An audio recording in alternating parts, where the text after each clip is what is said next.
না, খাওয়াতে কোনো বাছাবাছি আমি কোনো সময় করি না, যা রান্না হয় তাই আমি খাই। হ্যাঁ, তো মা বলতেছেন যে সবকিছু খায় তার সবকিছু ফেভারিট। হ্যাঁ, আমি সবকিছু খাই, দ্যাটস ওয়াই আমার সবকিছু ফেভারিট।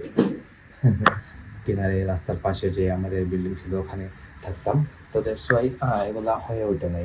ছোটবেলা থেকে আমি এমন থাকছিলাম, কিন্তু আমি তো আর কখন থাকাই হয় না, যে আমি অভ্যস্ত। যাই হোক, তো এগুলা এটা কোন টাইম সেখানে ও right. আর না হলে তো স্বপ্নিল আসলে স্বপ্নিলের রুম তো এটাই জানেন, স্বাক্ষরের রুম মধ্যে হয় একটা, স্বাক্ষর তো নাই, স্বপ্নিল নাই দেশে, দ্যাটস ওয়াই এই দুইটা রুম ইউজ এখন হয়। Hello guys, good morning, welcome to my new blog. কেমন আছেন সবাই? আই হোপ সবাই ভালো আছেন, আমি ভালো আছি। তো আজকে ব্লগটা ইন্টারেস্টিং হচ্ছে, আপনারা অবশ্যই ভিডিওটি স্কিপ না করে ভিডিওর শেষ অবধি দেখতে থাকবেন।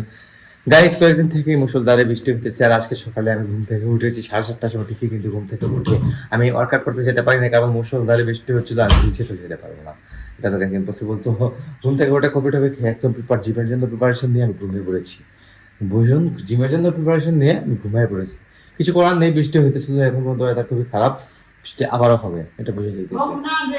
আর এদিকে দেখুন মোছামুছির কাজ চলতেছে, একদম গ্লাসটা মেটা চলতেছে, রিপন ভাই গ্লাস মুছতেছে, দেখুন পা কোথায় তুলেছে, পা তুলে এখানে পাওয়া লাগে, কিন্তু আবার হয়ে যাবো, রাগ গোনা করে মজা লাগে। কিতা রে মুছাই কিতা কিতা গো সাবান দিবি, কিতা সাবান? ও হ্যান্ড ওয়াশ। গাইস দেখুন, হ্যান্ড ওয়াশ দিয়ে গ্লাস মুছছে যে রিপন ভাই, ঠিক আছে সমস্যা নাই, মুছা থাকে, তুই স্প্রে দিয়ে মুছতে পারলাই হবে, বুঝছো নি? পেপার দিয়ে মুছলে মানে দাগ পড়ে না আমি গ্লাসও। গাইজ, আমরা যে দোকানে গ্লাস গুলা মুছি না, এগুলো কিন্তু পেপার দিয়ে মুছি। তো পেপার দিয়ে মুছলে গ্লাসে দাগ পড়ে না, তো এভাবে যেভাবে মুছতেছে এরকম ভাই, এভাবে কিন্তু দাগ পড়ে যাবে, এটা শিওর। হ্যাঁ ঠিক আছে, একটু ক্লিন হবে, ক্লিন হওয়ার পর যায় কিন্তু আবার স্প্রে দিয়ে পেপার দিয়ে মুছতে হবে, দেন যায় চিকচিকি করবে গ্লাসটা। যাই হোক, তো এলাকা এরকম পরিষ্কার করতেছে, আর এই দেখুন বেসিন টেসিন গুলো সব পরিষ্কার হবে আমাদেরকে ঘরে, কিন্তু এই দেখুন ক্লিনার আছে, গ্লাস ক্লিনার আছে, গ্লাস ক্লিনার দিয়ে কিন্তু ক্লিন করা হয় কন্টিনিউয়াসলি। তো গ্লাস ক্লিনার দিয়ে পরে আমার মুছতে হবে, বুঝছো নি? রয়েছি যাতে বুঝছি এটা মাঝে অনেক ময়লা আছে, রামখানে মুছতে হইতো না। আর এদিকে গাইস, আজকে দ্বাদশীর পান্না ছিল, সকাল সকাল পান্না মা দিয়ে দিয়েছিলেন, আর দিয়ে দেওয়ার পর এখন আবার গোপালের জন্য রান্না হচ্ছে ভুনা খিচুড়ি, রান্না। হ্যাঁ গাইস, আজকে গোপালের জন্য ভুনা খিচুড়ি রান্না হচ্ছে। এই দেখুন, এটা হচ্ছে নিরামিষ কিচেন, যেহেতু আজকে দ্বাদশী, তাই দ্বাদশী ভোগ হবে ভুনা খিচুড়ি দিয়ে। দেখি এটা দেখাও না, ভুনা খিচুড়ি সবজি দেখাও না, আমি একটু দেখি গাইস, আমি দেখতে দেখি না। গাইস দেখুন, এটা হচ্ছে সোয়াবিন দিয়ে তরকারি রান্না হয়েছে, তারপর ভাজি, লাউ ভাজি, আলু ভাজি, আর এদিকে হচ্ছে ভুনা খিচুড়ি হইতেছে। দেখো না, দেখি না গাইস, ভুনা খিচুড়ি হইতেছে, দেখো না। এটা দিয়ে গোপালের ভোগ হবে আজকে। তো ভুনা খিচুড়ি অনেকদিন পর কিন্তু রান্না হইতেছে ঘরে, মানে ঘরে বাক্কারিন বলে রান্না বলে গাইস, অনেকদিন পর ভুনা খিচুড়ি রান্না হয়েছে।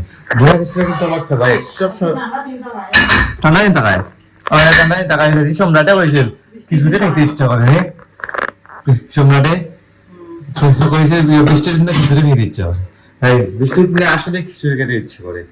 তো ফেভারিট বলতে কি, এরকম অনেক জিনিসই আমি বলি প্রতিদিন আমার ওইটা ফেভারিট, ওইটা ফেভারিট, কিন্তু হ্যাঁ ঠিক আছে, কিন্তু অনেক কিছুই আছে আমার ফেভারিট খাবার, অনেক কিছুই আছে। তো আমি এমন কিছু জিনিস নাই যে আমি খাই না, খাওয়াতে কোনো বাছাবাছি আমি কোনো সময় করি না, যা রান্না হয় তাই আমি খাই। হ্যাঁ, তো মা বলতেছেন যে সবকিছু খায় তার সবকিছু ফেভারিট। হ্যাঁ, আমি সবকিছু খাই, দ্যাটস ওয়াই আমার সবকিছু ফেভারিট। এই যে গাছটা কিন্তু অনেকটা ক্লিয়ার হয়ে গেছে এখন।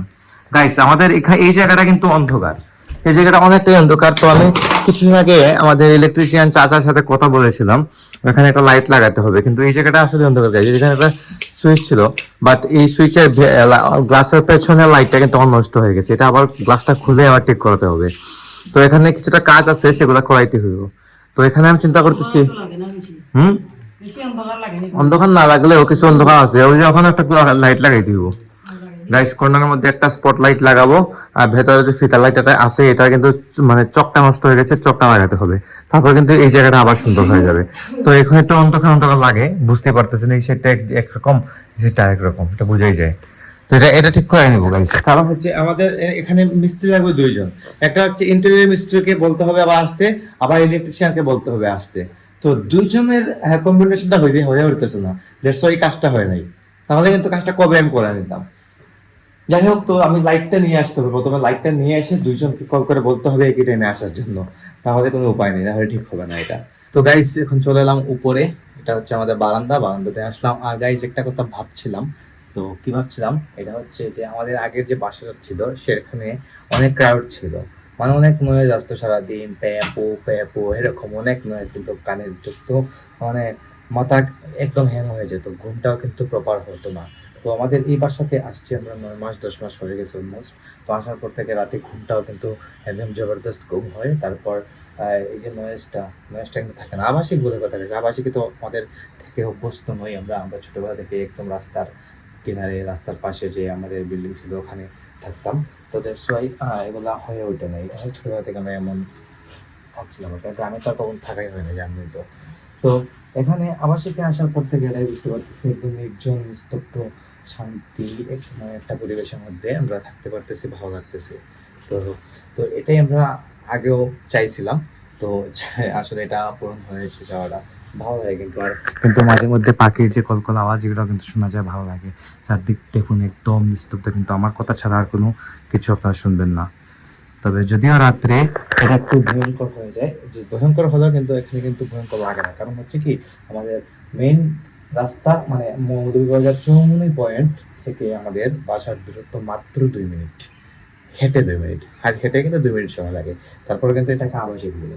যাই হোক, তো ভালো জিনিস কিন্তু ভালো লাগে থাকতে, মজাই লাগে। আর এদিকে দেখুন মা গুছাইতেছেন সবকিছু, এই দেখো মোজা নেই, হয় মুজার বাজার দেখুন মোজার বাজার, এটা সব মোজা শক্স, এই দেখুন guys, কি পরিমাণ শখ, অনেক শখ কিন্তু, মানে স্বপ্নিল কানাডা থেকে আসবার সময় মানে এক কালারের অনেকগুলা শক্স নিয়ে আসছে। তার মধ্যে কিছুটা স্বাক্ষর নিয়ে গেছে, তার মধ্যে অনেকগুলা ইউজ হয়ে গেছে, এগুলা একদম কিন্তু মানে ইউজ হয় না, এগুলা জাস্ট 35 জোড়া নেই, 35, আচ্ছা 35 জোড়া মোজা এখানে আছে। বা সবকিছু মিলাই হইতে পারে। ইউজ গুলা মনে হয় একটু ভালোই থাকে গাইস, ইউজড গুলা একটু মানে ছড়িয়ে ছিটিয়ে রাখা হয়। তো সব গুলা কিন্তু লাগেই গাইস, সব সময় কিন্তু আমরা ট্রেনার বলে এগুলো পরে থাকি, ট্রেনার বলে, তারপর কনভার্স বলেন, এগুলো আমরা সবসময় পরি।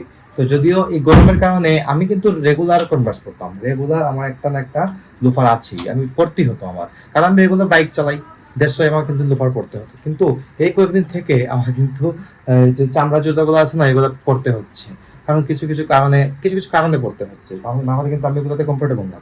তাই স্বপ্নিল এগুলো নিয়ে আসছে, স্বপ্নিল তো কন্টিনিউয়াসলি আপনারা জানেনই, সব সময় কিন্তু শক্স থাকে, শক্স পণ্য থাকে। তারপর নাইস ঠান্ডা এলাকায় থাকে, কানাডাতে তো অনেকটাই ঠান্ডা, জাস্ট ওখানে শু পরে থাকতে হয়। তো আমরা কিন্তু এরকম অভ্যস্ত হয়ে গেছি, স্বাক্ষরে কিন্তু এরকম অভ্যস্ত। যাই হোক, তো এগুলা তখন তাই সেখানে গাইস নিচে ওয়ার্ড্রপে নিয়ে রাখবেন। তো আমাদের বাসায় জায়গার অভাব নেই গাইস, এখন অনেক জায়গা আছে, এর মধ্যে রাখতে পারবেন, রাখার কোনো জায়গার অভাব নেই এখন। মানে বাসায় তো কেউ নেই, শুধু মা, আমি আর বাবা আছি। তো আমাদের 2 তলাতে রুম হচ্ছে টোটাল 4টা, তো 4টা রুম তার ইউজ হয় না, কেউ যদি আসেন গেস্ট আসেন তাহলে ইউজ হয়, আর না হলে তো স্বপ্নিল আসলে স্বপ্নিলের রুম তো এটাই জানেন, স্বাক্ষরের মধ্যে একটা স্বাক্ষর তো নাই, স্বপ্নিল নাই দেশে, এই 2টা রুম ইউজ এখন হয় না। তো মা সবসময় রেগুলারই গুছিয়ে রাখেন, না হলে কিন্তু কি হয় ধুলাবালি পরে একদম নোংরা হয়ে যায়। তো দরজাটা তো খুলতেই হয়, না দরজা যদি খোলা হয় তাহলে ধুলাবালি ঢুকবেই, এটা স্বাভাবিক নর্মাল একটা বিষয়। যাই হোক, তো মায়ের জন্য রেগুলার ক্লিন টিন করে রাখেন, দেখতে পান গেলে আমাদের ঘর সবসময় ক্লিন থাকে, এটা সব স্বাক্ষরের রুম সব সময় ক্লিন থাকে, কিন্তু কোনো সময় নেই এমন নেই যে নোংরা থাকে, নোংরা হয় না, কারণ নোংরা জিনিসটা গাইস মেইনলি আমি পছন্দ করি না, কারণ আমার অ্যালার্জি হয়ে যায় যদি এই নোংরা গুলো থাকে না, নাক দিয়ে ঢুকে তাহলে নিচে চলে আসে, তারপর ঝামেলা লাগি থাকে। এই দোকানে আমার রুমটা তারপরে কিন্তু ক্লিন আছে, এবং মা গুলা গুছিয়ে রাখছেন আর কি, তো ক্লিন থাকে সবসময়। আমরা আসার মধ্যে সবসময় আমরা বিশেষ করে আমি সবসময় কিন্তু খালি পায়ে হাঁটি, ভালো লাগে খালি পায়ে হাঁটলে। আর এটা হচ্ছে আমার রুম থেকে এই ভিউটা দেখা যায়, দেখতেই পারতেছেন, একদম রোদ এসে কিন্তু আমার বিছানায় পড়ে। গাইস এখন হয়ে গেছে সন্ধ্যা, মানে সন্ধ্যার অলরেডি ওভার হয়ে গেছে গাইস। তো ভিডিও এডিটিং করবো এখন, আজকের ব্লগটা বাড়াবো না, এখানে এন্ড করে দেবো। এদিকে মা বসে ফোন টিপতেছেন কোনো কাজ নেই গাইস, বাসায় তো মা আর আমি থাকি ম্যাক্সিমাম টাইম। তো বাবা তো দোকানে থাকেন। যাই হোক, তো আজকে ব্লগটা আমি এখানে এন্ড করে দিচ্ছি। আপনি আমাকে ফলো করতে চাইলে আমার ফেসবুক ইনস্টাগ্রামে ফলো করতে পারেন। আমার ফেসবুক ইনস্টাগ্রাম লিঙ্ক নিচে ডিসক্রিপশনে পেয়ে যাবেন। এই হোপ আজকে ভিডিওটা আপনাদের ভালো লেগেছে। ভিডিওটি ভালো লাগলে অবশ্যই লাইক করবেন, কমেন্ট করবেন, শেয়ার করবেন এবং চ্যানেল নতুন হয়ে থাকলে সাবস্ক্রাইব করে আমাকে সাপোর্ট করবেন। তো দেখা হচ্ছে নেক্সট ভিডিওতে। ততক্ষণ ভালো থাকুন, সুস্থ থাকুন। Thank you so much for watching.